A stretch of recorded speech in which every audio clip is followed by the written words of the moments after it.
Shalom, puji Tuhan. Kita mau masuk dalam hadirat Tuhan. Kita percaya Tuhan ada bersama-sama dengan kita. Saat ini kita mau siapkan hati kita. Haleluya Tuhan. Peganglah tangan kami ya Bapa. Peganglah tangan kami ya Tuhan.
Kami rindu Engkau senantiasa hadir dalam kehidupan kami.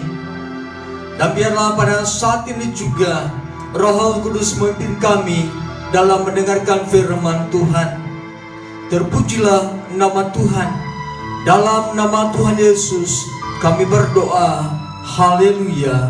Amin. Puji Tuhan, saudara yang kasih dalam nama Tuhan Yesus Kristus.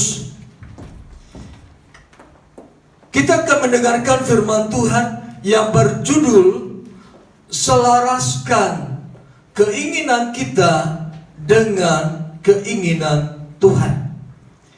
Adapun ayat yang akan kita pergunakan pada saat ini, kita ambil dari kitab Yosua pasal 7 ayat 21. Demikian dikatakan firman Tuhan. Aku melihat di antara barang-barang jarahan itu jubah yang indah, buatan Sinear, dan 200 sikal perak, dan sebatang emas yang 50 sikal beratnya. Aku menginginkannya, maka ku ambil. Semuanya itu disembunyikan di dalam kemahku dalam tanah, dan perak itu dibawa sekali. Saudara yang kasih dalam nama Yesus Kristus, suatu ketika bangsa Israel sudah berhasil mengalahkan bangsa Yeriko. Sebelum bangsa Israel berperang dengan bangsa Yeriko, Tuhan memerintahkan supaya barang-barang jarahan itu dikhususkan untuk dibakar. Kalau seseorang mengambil barang yang dikhususkan itu, maka seluruh umat Israel akan mendapat celaka. Saudara yang kasih dalam nama Yesus Kristus, tetapi ada satu orang yang bernama Akan. Dia mengambil barang yang dikhususkan itu. Terlebih dari itu, ia pun mengambil barang yang diharuskan, seharusnya diberikan, dipersembahkan kepada Tuhan. Kita berpusat kepada pasal 21. Inilah yang dilakukan oleh Akan. Yang pertama, ketika barang jarahan itu dikumpulkan, disatukan pada satu tempat, firman Tuhan katakan akan melihat barang-barang itu. Dikatakan akan melihat barang, ada sebuah jubah yang indah, dan juga ada beberapa batang emas dan juga perak di tempat itu. Nah, saudara yang kasih dalam nama Yesus Kristus, di sini kita perhatikan keinginan Akan. Yang pertama, keinginan yang ada di dalam diri Akan dibentuk oleh dunia luar atau faktor luar. Sebab di sini katakan ketika akan melihat jubah itu, ketika akan melihat perak, ketika akan melihat emas, lalu timbul keinginan dan terus dia mengambil barang-barang tersebut. Peristiwa yang terjadi dalam kehidupan Akan sama dengan peristiwa ketika Hawa jatuh dalam dosa. Hawa mulai dengan melihat buah pengetahuan yang baik dan yang buruk itu, kelihatannya indah, kemudian timbul keinginan, dan seterusnya dia mengambil buah pengetahuan baik dan buruk itu. Itulah awal kejatuhan Hawa. Kemudian yang kedua, keinginan Akan berfokus pada pengembangan, berfokus pada pembangunan manusia jasmania atau manusia lahiriah akan mengambil jubah yang indah, akan mengambil emas, akan mengambil perak dengan perkataan, kalau aku mengambilnya, aku bisa menjadi orang yang dikatakan kaya. Aku bisa menjadi orang yang hidup di dalam kelimpahan harta. Aku bisa menjadi orang yang dikatakan diberkati Tuhan. Nah, saudara yang kasih dalam nama Yesus Kristus, keinginan akan ini adalah keinginan yang berpusat kepada lahiriah, manusia jasmania yang sebenarnya tanpa ada keinginan pun Allah sudah menyediakan untuk bangsa Israel. Di dalam Ulangan pasal 8 pada ayat yang kelima, 11 dan 13, di sana dikatakan ketika bangsa Israel masuk ke tanah perjanjian, maka Allah berkata lewat Musa, di sana kamu akan mendapatkan emas yang bertambah banyak, di sana kamu akan mendapatkan perak, di sana kamu akan mendapatkan kekayaan-kekayaan yang lain. Nah, saudara yang kasih dalam nama Yesus Kristus, jadi fokus pada pengembangan pembangunan manusia jasmania yang dilakukan oleh Akan sebenarnya tidak perlu dia lakukan, sebab Allah sudah memberikan sesuai dengan rencananya. Yang ketiga, fokus keinginan daripada Akan, yaitu memuaskan hawa nafsunya, yaitu ego yang terus bertumbuh dalam kehidupannya. Tuhan berkata, barang-barang yang dikhususkan itu akan ditumpas, dimusnahkan, dibakar. Tetapi akan mengambilnya, dia tidak berpikir bagaimana kalau dia nanti mengambil, Israel akan mendapatkan celaka. Tetapi di sini akan jelas berpusat kepada ego, berpusat kepada maunya sendiri, kepentingan dirinya sendiri, dan mungkin dia berkata dalam hatinya, masa bodoh dengan orang lain, yang penting aku bisa mengambil barang-barang tersebut. Saudara yang kasih dalam nama Yesus Kristus, kemudian yang keempat, keinginan akan berfokus kepada bagaimana dia lebih mendekat kepada harta daripada Tuhan. Hatinya lebih condong kepada barang-barang yang akan dimusnahkan daripada condong kepada Tuhan dan perintahnya. Nah, saudara yang dikasih dalam nama Yesus Kristus, keempat keinginan inilah yang membentuk karakter Akan. Namun perlu kita ketahui bahwa keinginan yang terjadi di dalam diri Akan bukanlah keinginan yang akan membawa dia kepada kehidupan, membawa dia kepada kehidupan yang terus berkelanjutan. Sebab keinginan yang akan lakukan adalah keinginan yang berujung dengan kematian dan habisnya seluruh harta yang dia miliki. Di dalam pasal 7 ayat 24 dan 25 dalam kitab Yosua tadi, di sana dikatakan akhirnya akan mati karena dilempari oleh batu, dan semua yang dimiliki oleh Akan dibakar sesuai dengan perintah Tuhan. Saudara yang dikasih dalam nama Yesus Kristus, jadi kita perlu hati-hati ketika keinginan muncul dalam hati kita, sebab belum tentu keinginan yang ada dalam hati kita itu berasal dari Tuhan.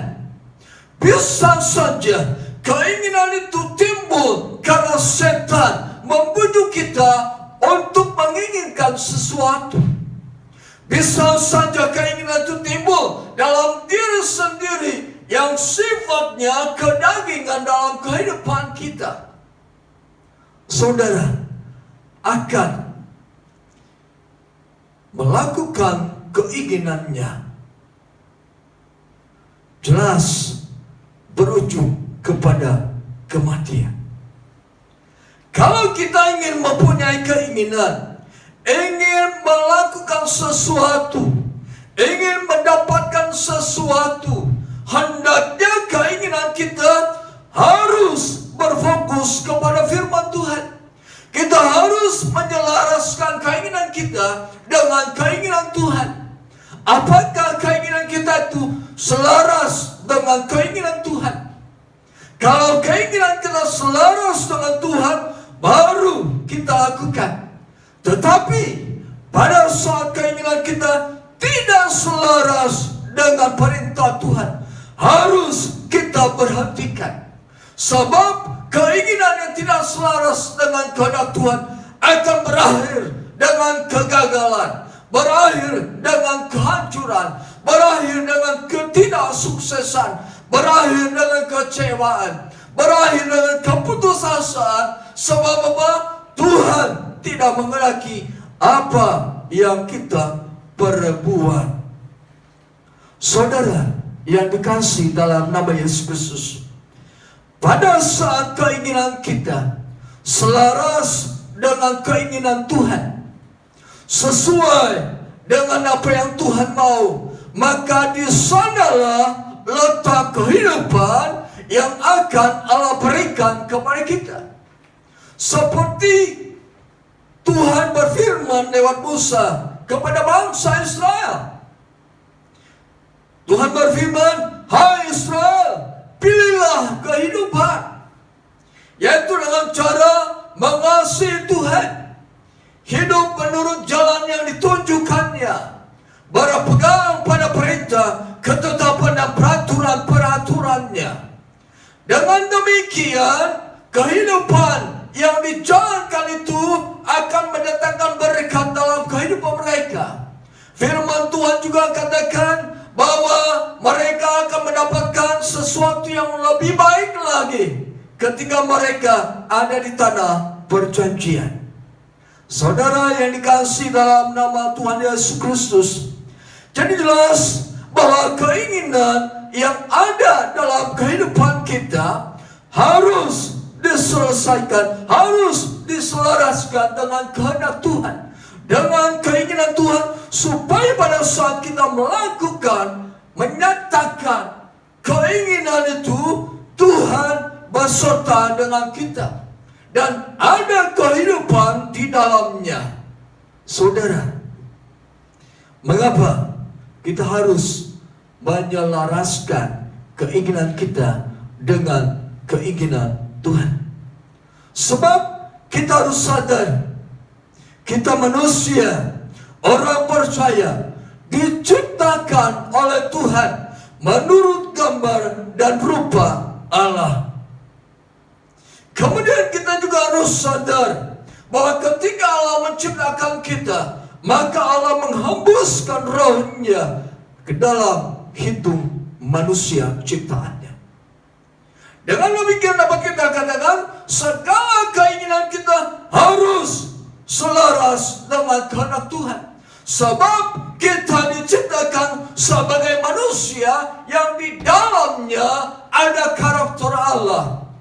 Dan Allah menginginkan kita memiliki karakter yang dengar-dengaran menurut kepada perintah Tuhan. Nah, saudara yang dikasihi dalam nama Yesus Kristus, apa yang harus kita kerjakan ketika kita ingin menyelaraskan keinginan kita dengan keinginan